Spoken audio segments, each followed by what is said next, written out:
Olá pessoal, que Jesus abençoe a todos. Estamos iniciando mais um estudo da obra Livro dos Médiuns e vou fazer o preparo, como sempre fazemos, e depois a prece inicial. Da obra Autoajuda e Autoajuda são também mensagens de Francisco Cipriano e Irmã Germana pela psicografia de Celi Durão. A mensagem, o título é Por Você. Por você, as flores sorriem, abrem-se e perfumam seu ambiente. Por você, o sol emite seus raios benéficos, agasalhando-o com seu calor. Por você, a sinceridade das palavras de quem o ama penetra em seu ser e faz com que um sentimento de felicidade o inunde. Por você, as estrelas brilham e faz com que pense no infinito e na infinita grandeza de nosso Pai. Por você, a espiritualidade trabalha e o protege. As lágrimas benditas limpam os sentimentos de tristeza, de saudade, fazendo-o receptivo para uma paz profunda e envolvente. Por você, uma criança sorri. A natureza se oferece diariamente para que você se entregue e a deixe penetrar no âmago do seu ser. Os dias e as noites alternam-se para lhe dizer que tudo passa. As lições que a natureza lhe oferece são lições de vida, há sempre um amanhã. Por você, todo amor, todas as formas de amar estão disponíveis para que seu coração vibre e o incentive para a prática da fraternidade, do doar-se, tornando-a feliz, amortizando o peso dos sofrimentos. Por você, seus pais se desdobram para torná-lo um ser humano mais digno. Por você, nosso Pai enviou seu Filho para deixar sua mensagem para a condução de sua vida. Quanta coisa lhe foi oferecida! De que forma você retribui todos estes presentes? Cabe a você decidir sobre seus atos. Reze, peça a proteção aos seus guias espirituais, para que o ilumine e não o deixe errar o caminho. Seja feliz, paz, paz, paz, Irmã Germana. Então, com essa mensagem de Irmã Germana, vamos agora na nossa prece conjunta, elevando o pensamento a Deus, agradecendo ao Pai por tudo que temos, pela vida, pela beleza de tudo que nos envolve, a natureza. Que Jesus, nosso modelo e guia, nosso irmão maior, continue nos inspirando, nos guiando no caminho da vida e que as dores que possamos passar sejam superadas, que tenhamos coragem e fé e que estejamos sempre dispostos a estender a mão aos que nos cercam. Pedimos inspiração nesse nosso estudo de hoje e agradecemos por tudo. Muito obrigado. Muita paz, graças a Deus. Bom, pessoal, então hoje vamos dar continuidade ao nosso Livro dos Médiuns, o capítulo 23, que fala da obsessão, que é um assunto muito importante para todos nós, para termos um bom entendimento, seja você médium ostensivo ou não, frequentador ou não de uma casa espírita, porque a interação com o mundo espiritual existe, sempre existiu e vai continuar existindo. Todos nós somos espíritos, no momento presos à carne, encarnados, e todos nós interagimos com esse chamado mundo espiritual. Eu tive essa semana uma consulta de uma pessoa sobre um problema, alguém da família, uma criança de 11 anos de idade, médium, aparentemente médium. E, como sempre, às vezes os pais se preocupam, não sabem muito bem o que fazer, e eu orientei sobre o seguinte: primeiro, fazer o evangelho no lar. A pessoa não sabia como é que era o evangelho, então vou repetir aqui que é muito útil para todos. O evangelho no lar é como se fosse um compromisso que você firma com a espiritualidade. Nós estamos estudando isso, essa questão da vida espiritual, justamente para mostrar que o mundo espiritual é um mundo natural, é parte da natureza, é criação de Deus, e que existe vida plena, muito mais do que aqui, porque nós invertemos esses valores, esses conceitos, de que lá é o mundo dos mortos, e não tem nada a ver, não existe isso, não existe mundo dos mortos. Na verdade, na visão deles que estão lá, nós é que estamos mortos, mergulhados na carne. Jesus, certa vez, falou com uma pessoa cujo pai morreu, e talvez isso seja uma mensagem mais simbólica, e essa pessoa queria enterrar seu pai, e Jesus disse assim: deixai aos mortos o cuidado de enterrar seus mortos. Na visão espiritual superior, nós estamos presos, cheios de limitações, presos à carne densa. A verdadeira vida, a vida plena, é a vida espiritual. Por quê? Porque vai chegar um tempo em que nós deixaremos de encarnar, e por todo sempre viveremos nessa vida que para nós aqui é a vida espiritual, mas que na verdade é vida normal. É a vida com o corpo mais leve, é uma vida em que cada vez a mente se desenvolve mais. Então é uma vida maravilhosa para o espírito que já fez progressos. Não é para o espírito que está preso na dor, no ódio, no crime. Mas para esse espírito, a vida é terrível, seja lá ou seja cá. Porque cada um faz o seu ambiente, cada um cria a sua felicidade. Então eu orientei sobre o Evangelho no Lar, que é um compromisso com a espiritualidade, precisa ter hora marcada. Um dia e um horário em que normalmente você não saia, que você não esteja fora. Por exemplo, eu faço às segundas-feiras, às 22 horas. É um horário que eu sempre praticamente estou em casa, dificilmente eu viajo numa segunda-feira, então eu estabeleci para mim esse horário. Então, como funciona o Evangelho? Você coloca uma música suave, uma Ave Maria, bota água, um copinho d'água para cada pessoa que for participar, abre o Evangelho com a leitura de um livro de preparo. É muito comum usar o Fonte Viva, Vinhas de Luz, esses livros de mensagem, uma página. Então você faz a leitura dessa página, que é o preparo, faz uma prece. Nessa prece você pede por você, pela família, pela casa, pelos vizinhos. E aí faz uma leitura do Evangelho, que pode ser aleatória, abrindo o Evangelho segundo o Espiritismo, porque tem a explicação espiritual do Evangelho de Jesus. Então você abre ou aleatoriamente, ou segue uma sequência do Evangelho. Lê um trecho em torno de 15 minutos, 20 minutos, e comenta.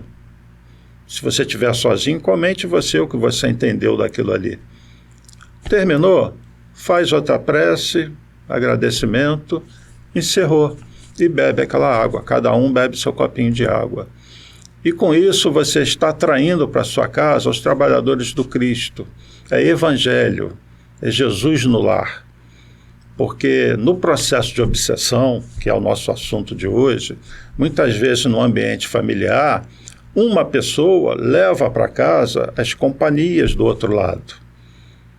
Porque foi um dia difícil, porque a pessoa não está bem, a pessoa não está muito feliz com ela mesma, com a vida. E é comum isso acontecer. Quando não são todos do lar, da casa, que estão envolvidos nisso. Mas a proteção espiritual, ela é sempre muito bem-vinda, ela é necessária. E nós temos que nos habituar com isso, porque nós somos seres espirituais. Então eu orientei a essa pessoa, que tem a criança lá de 11 anos, aparentemente com a mediunidade despontando, para fazer o Evangelho no lar. E para as pessoas da casa, para os adultos, boas leituras, a prece constante, diária, e orientar, conversar com essa criança. Só conversar, tirar o medo, ela não está doente, ela não é anormal, ela é muito normal, e com o tempo ela vai entender melhor essas coisas. E com o Evangelho, orientando a criança no hábito da prece, é muito importante isso.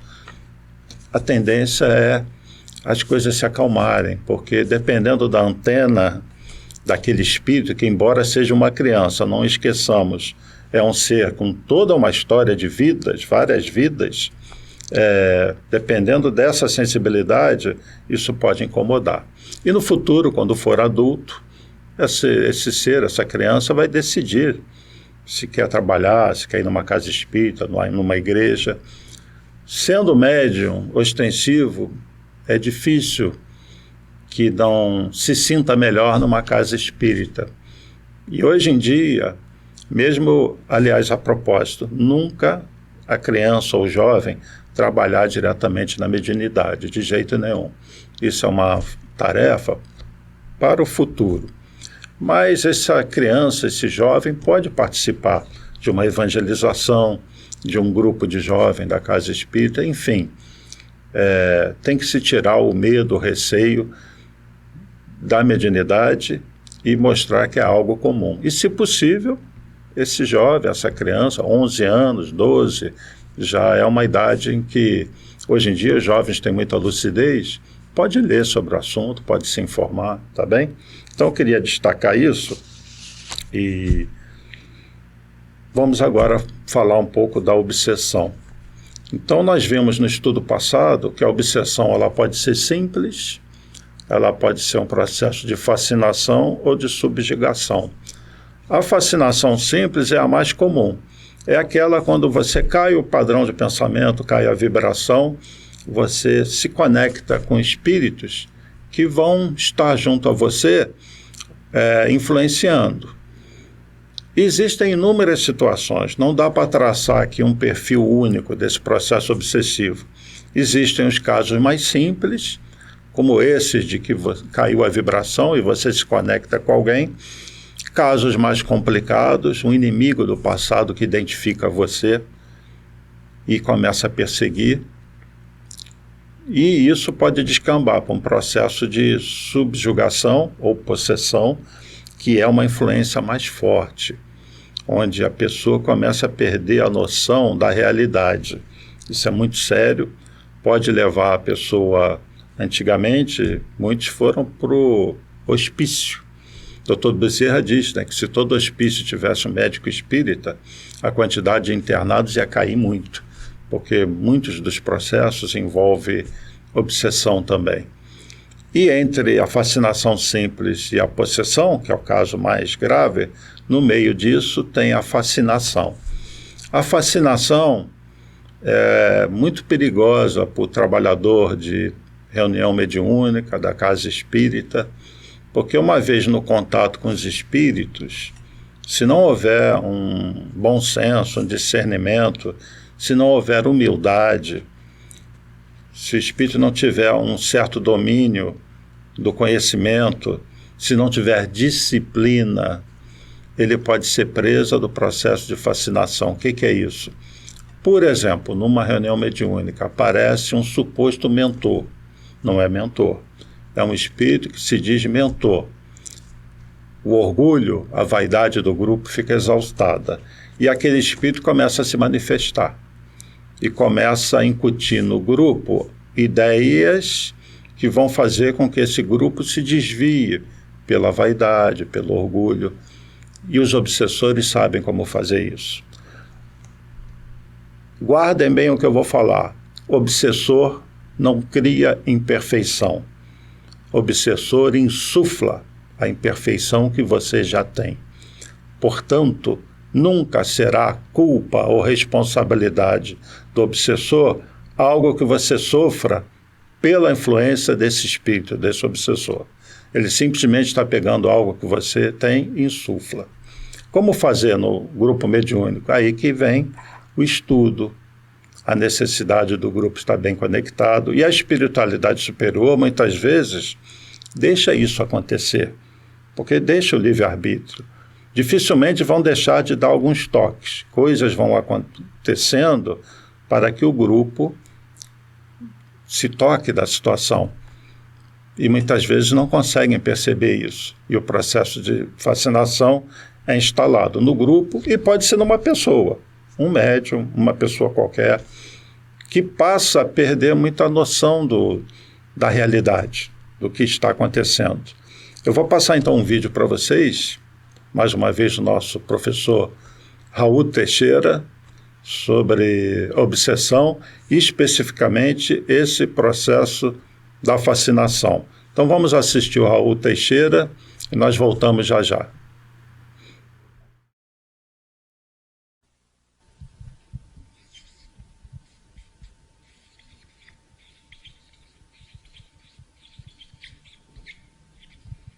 Que Allan Kardec chamou de fascinação.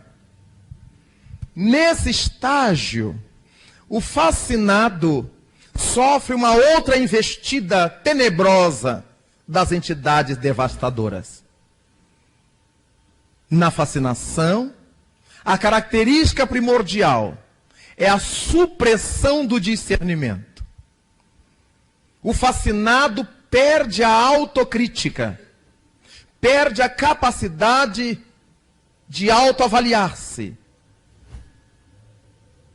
perde o senso crítico. O fascinado é capaz de dizer, de falar, de escrever as coisas mais absurdas e admitir que são as coisas mais lindas. Outra estratégia dos espíritos fascinadores é retirar a sua presa, o fascinado, do convívio, do contato com todas as pessoas que poderão esclarecê-lo, que poderão despertar-lhe a mente. Então, fascinado, se frequenta centro espírita, se é trabalhador do centro espírita, primeira providência dos fascinadores, afastá-lo de lá. Ele deixa de ir às reuniões, ele deixa de ir à mediunidade, ele vai deixando. E quando não são frequentadores do centro espírita, deixa de ir à casa da mãe, deixa de ir à casa do pai, deixa de ir à casa da sogra, de todo mundo que está vendo, isso pode chamar a atenção. Então ele vai procurar os amigos que concordam com tudo que ele faz. Não, você está certo, é isso mesmo, não pode ser não. O fascinador é caprichoso. E vai abocanhando cada vez maior cota do psiquismo de sua presa.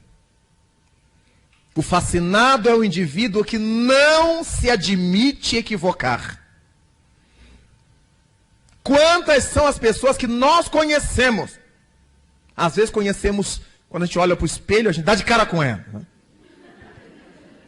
Que não admite errar. Vira a mesa quando alguém lhe aponta uma falha, uma falta. Às vezes são esposas, às vezes são maridos, às vezes são filhos, às vezes são irmãos, são amigos. São conhecidos.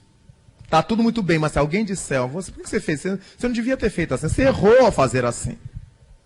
Eu errei.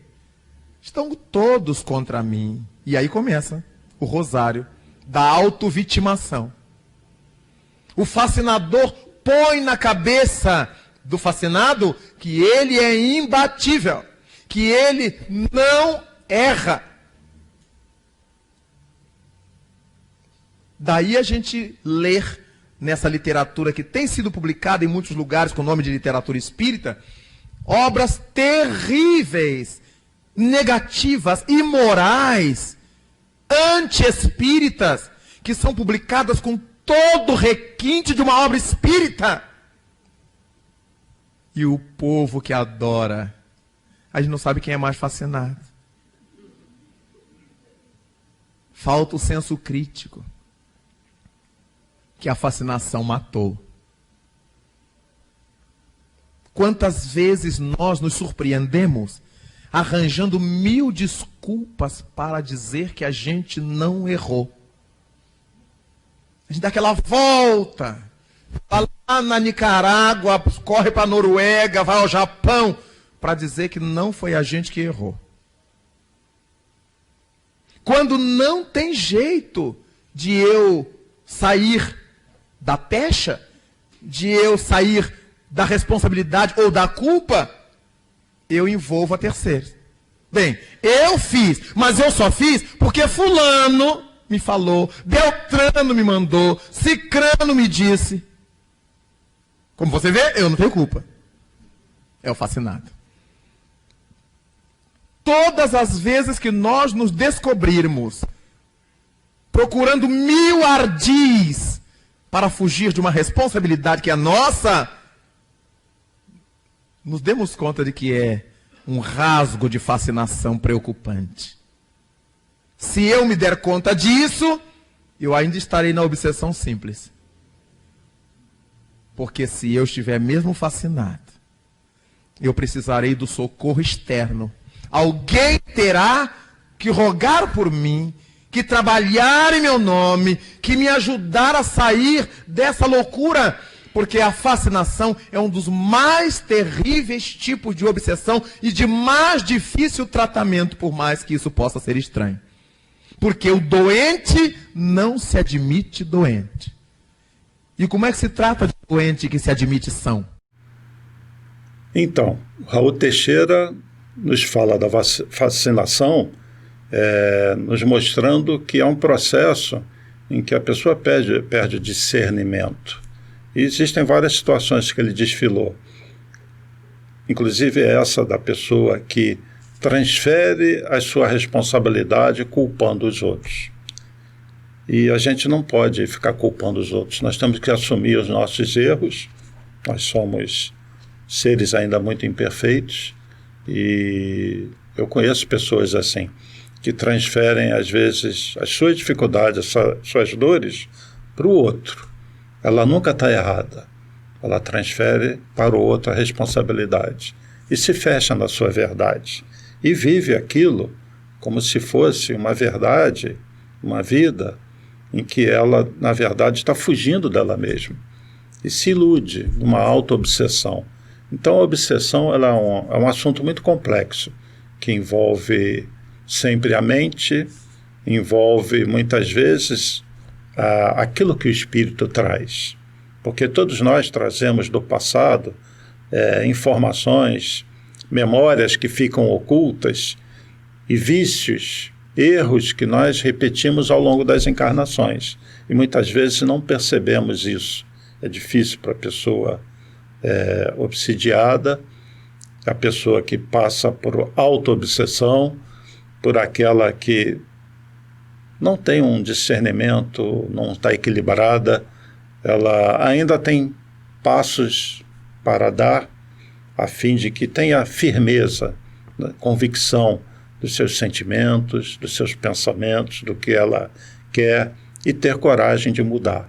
Muitas vezes falta coragem de mudar, falta iniciativa e a pessoa fica presa nas suas dores. O trabalho espiritual, o trabalho no bem, a disciplina mental ajudam muito. Então, todo o processo de progresso ele é lento e varia de pessoa para pessoa. Nunca nós vamos ter entre 2, 3 pessoas a mesma velocidade, porque cada uma é um ser diferente com seu universo.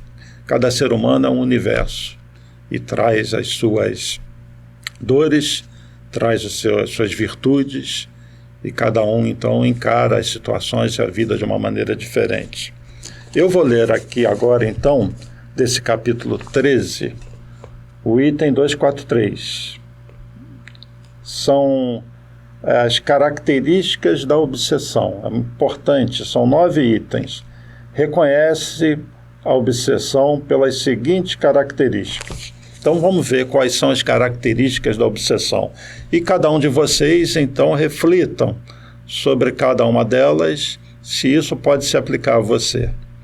Primeira, persistência de um espírito em se comunicar, bom ou mau grado pela escrita, pela audição, pela tipologia, etc., opondo-se a que outros espíritos o façam. Bom, esse primeiro item diz muito respeito ao trabalho espiritual, reunião mediúnica, onde aquele espírito persiste e ele insiste em se comunicar. E muitas vezes ele começa a tirar o espaço dos outros. Ele vem com muita frequência. Segunda, ilusão que, não obstante a inteligência do médium, o impede de reconhecer a falsidade e o ridículo das comunicações que recebe.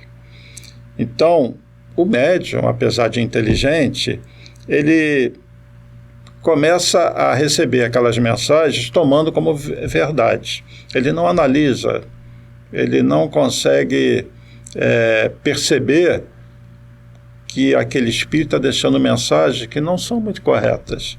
Vamos lembrar da mensagem de João, evangelista: não acrediteis em qualquer espírito, verificai se o espírito é de Deus.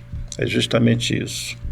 Terceira característica: crença na infalibilidade e na identidade absoluta dos espíritos que se comunicam e que, sob nomes respeitáveis e venerados, dizem coisas falsas ou absurdas.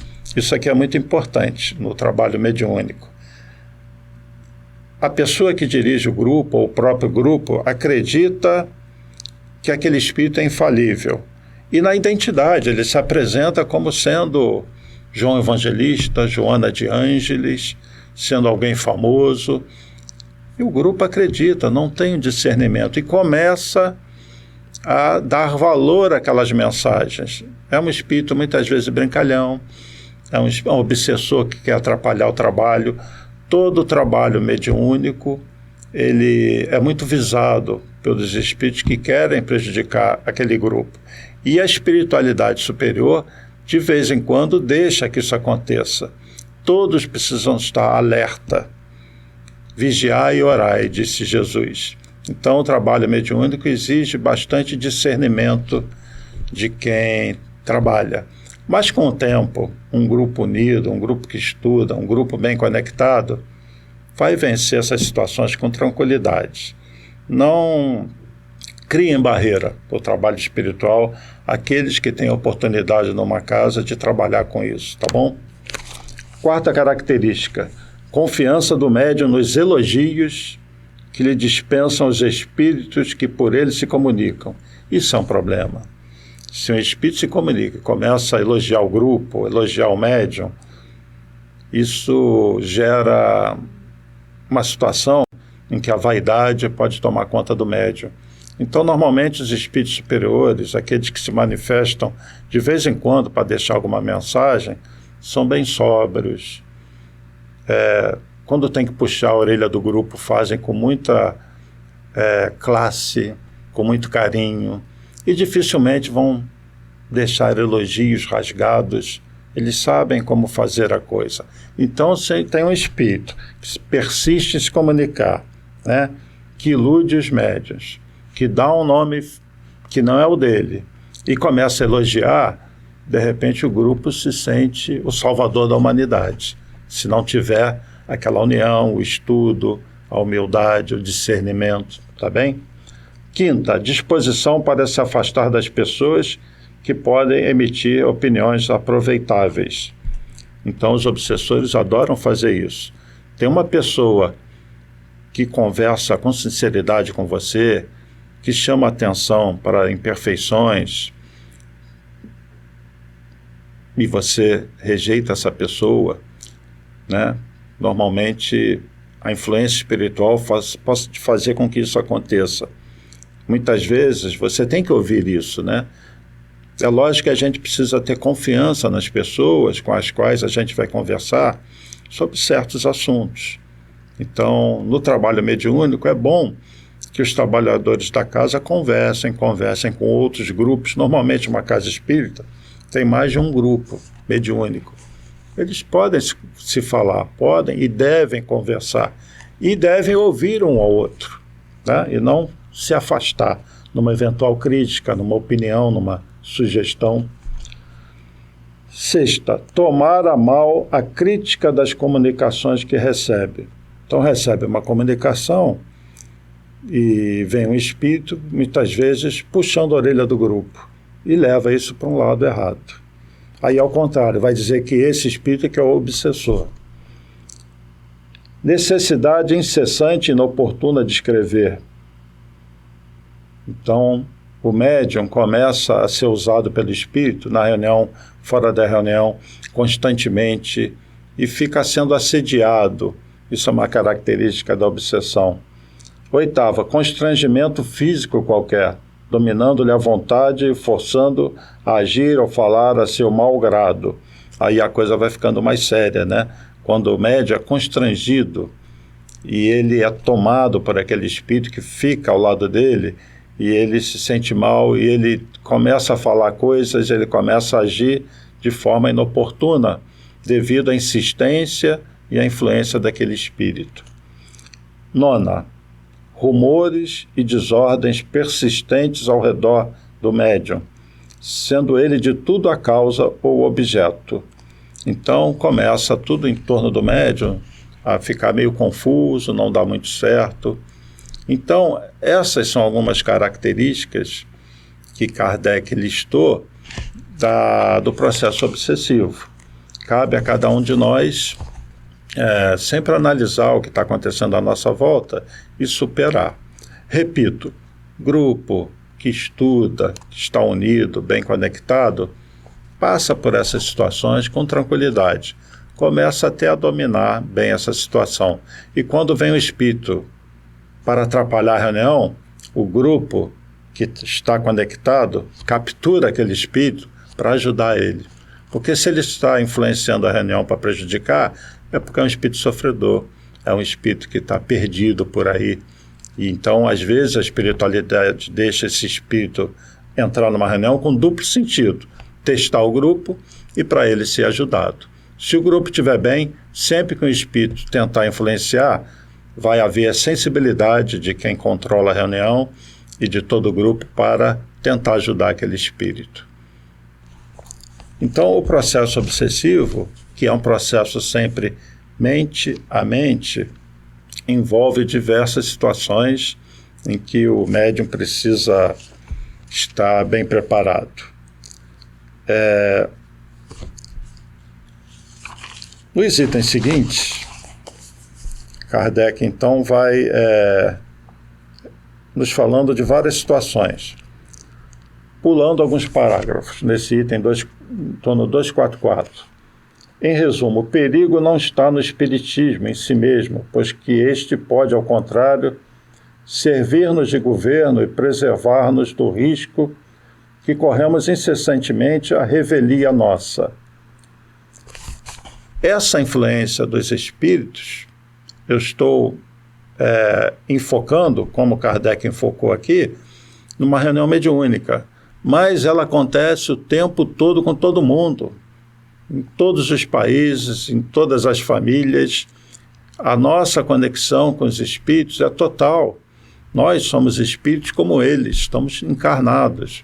Então, pessoas sofrem, famílias sofrem processos obsessivos porque estão afastadas das leis de Deus, estão afastadas da espiritualidade maior, não têm uma conduta muito boa, estão desequilibradas emocionalmente, mentalmente, e são presas, muitas vezes, de inimigos do passado. Por isso, a gente sempre repete, é hora da humanidade se evangelizar, da humanidade se espiritualizar. Boa parte da loucura que a gente vê no mundo, coisas absurdas acontecendo, é desse distanciamento do homem de Deus, distanciamento da espiritualidade. E muitos seguem a religião de uma forma totalmente equivocada, presos a dogmas, conceitos, fazem de tudo menos se transformar. E qualquer religião que é um caminho para se religar a Deus exige conduta reta, equilíbrio e, sobretudo, amor, atitude de amor, que é o que a humanidade está precisando, de amor. Amor à vida, amor à natureza, amor aos animais, amor aos nossos semelhantes. E amor, no sentido evangélico, é respeito, é perdão, é humildade, é indulgência. Então nós estamos precisando muito disso. A falta dessa condição moral leva à loucura, a verdadeira loucura, que está a nossa sociedade, que passa por um momento de turbulência, não só por causa do vírus, o vírus é um detalhe, mas por causa dessa influência desses espíritos que estão há muito tempo nas trevas, nos umbrais, e que estão sendo retirados agora. E essa comunicação, essa interação, essa psicosfera pesada faz com que as pessoas fiquem nervosas, tensas, Então nós estamos vivendo um mundo tenso, a sociedade tensa, nervosa. Isso se reflete nas relações, na política, em tudo. Então nós estamos vivendo um momento ímpar, esse momento da separação do joio do trigo, onde o comportamento humano revela espíritos inferiores. Mas há aqueles que já fizeram progresso, e esses sentem muito. E aqueles que têm uma antena mais potente, mais sensibilidade, esses sentem mais ainda. Item 245. As causas da obsessão variam de acordo com o caráter do espírito. É às vezes uma vingança que este toma de um indivíduo de quem guarda queixas da sua vida presente ou do tempo de outra existência. Essa questão da vingança é muito comum nos trabalhos espirituais, nas reuniões mediúnicas. Todos nós temos um passado que, graças a Deus, a gente não lembra. Mas pela história da Terra, nós sabemos que esse passado é um passado de ações não muito boas, senão nós não estaríamos aqui, já estaríamos num mundo superior. Então todos nós carregamos um livro da vida que tem páginas escritas e páginas tristes. O que acontece quando um inimigo do passado nos reconhece? Muitas vezes ele quer se vingar, se ele já não fez um progresso. A espiritualidade permite isso? Permite. É o contato de dois espíritos. E ele pode, através desse processo de querer se vingar, ficar junto a essa pessoa. E aí, um processo obsessivo instaurado. Só há uma maneira daquela pessoa ter uma proteção contra isso. É se ela mentalmente estiver equilibrada, voltada ao bem, conectada com o alto. Porque ela não vai criar sintonia com o obsessor. O obsessor vai tentar e não vai conseguir. Agora, qual de nós vive a vida toda equilibrado, 100%, feliz e tranquilo? O nosso mundo ainda é um mundo muito difícil. Então, nós temos os momentos de queda. Nesses momentos de queda, o obsessor vai tentar influenciar. E muitas vezes, como age o obsessor, isso é muito delicado, muito difícil. Ele não conseguindo atingir uma pessoa, ele vai nas pessoas próximas para jogar essa pessoa contra aquela e criar um problema em que ele possa prejudicar aquele que ele deseja prejudicar, a quem ele quer se vingar. Então a vingança é muito comum nos processos de obsessão. Muitos dos trabalhos feitos nas reuniões mediúnicas é para dobrar esses espíritos obsessores, para eles entenderem que eles estão atrasando o progresso deles, que eles estão fazendo mal a eles mesmos. Então vocês percebam como é importante o trabalho mediúnico na casa espírita, onde, repito, já falei isso outras vezes, esses espíritos são levados na reunião, tem muito a ver com os trabalhadores da própria reunião, mas com todos os que frequentam a casa. Muitas vezes uma pessoa vai assistir uma palestra, uma reunião pública, e não se dá conta de que depois, num desses trabalhos mediúnicos, o seu obsessor está sendo tratado lá. E ela recebe, então, um benefício dessa presença na casa espírita, porque ela está procurando ajuda. Quem vai assistir uma reunião pública, uma palestra, está, no mínimo, pensando em mudar, que é uma conexão maior com a espiritualidade, com Deus, é um movimento, é uma ação da pessoa para ela se melhorar. E isso tem um merecimento. Então, muitas vezes, a espiritualidade identifica isso e vai ajudar aquela pessoa que não tem a menor ideia de que ela está sendo ajudada, de que ela está sendo tratada, e muitas vezes ela nem sabe direito o que acontece com ela. Ela sente algo não muito bom, as coisas não vão andando muito bem, e muitas vezes é um processo obsessivo. E se ela fizer por merecer, ela vai ser ajudada. No item 246 vai ser dito assim, isso também é importante: há espíritos obsessores sem maldade, que alguma coisa mesmo denotam de bom, mas dominados pelo orgulho do falso saber. E outras situações que ele vai narrar aqui. Obsessores sem maldade. Tem várias situações. Por exemplo, aquele chefe de família que desencarna, deixa uma herança e ele vê os filhos brigando pela herança. E ele não se conforma com aquilo, ele começa a frequentar o lar, começa a sediar a família, porque ele começa a se revoltar vendo a briga pela herança. E ele passa a ser um obsessor. Ou ele se revolta porque a esposa casou de novo e ele se acha dono da esposa, ou o contrário, a esposa que desencarnou e acha que é dona do marido.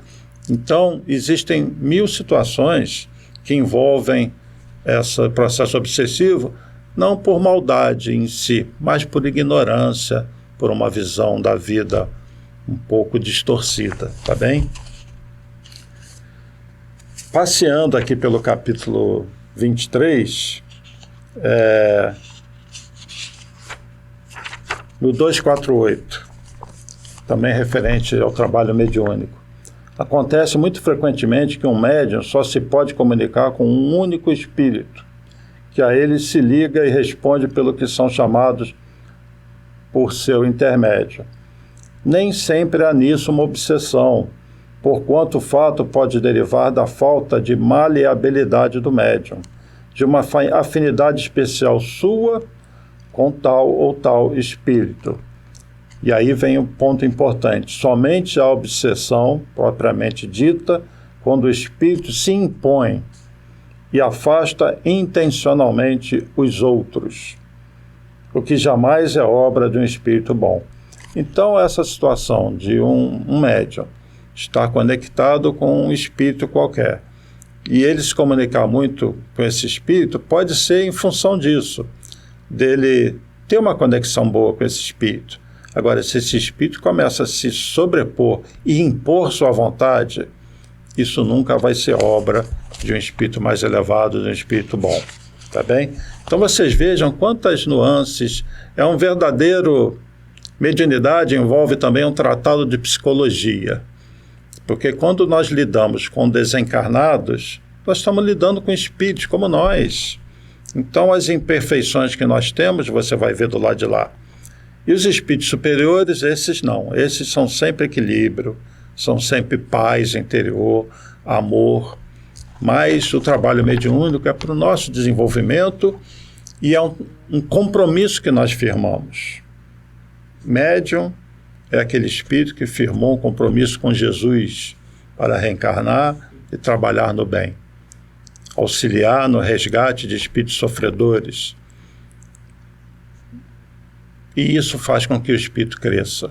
O médium, ele se sacrifica um pouco, mas é um trabalho muito bonito em que a pessoa que está evangelizada, ela sente prazer.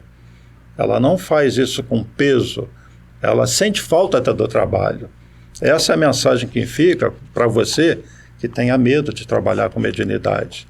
O médium, depois de um tempo, ele sente falta do trabalho. Se ele viaja, se ele teve que se afastar por uma doença, faz bem esse trabalho. Porque nós estamos conectados também com os espíritos superiores, com os nossos mentores. A mediunidade fica equilibrada, se acalma, tá bem? Então não criem barreiras, porque a gente fala das dificuldades e pode parecer que é algo muito ruim, e não é não. E falando rapidamente sobre a subjugação, falamos da obsessão simples, nós ouvimos o Raul Teixeira falando da fascinação, a subjugação, item 251.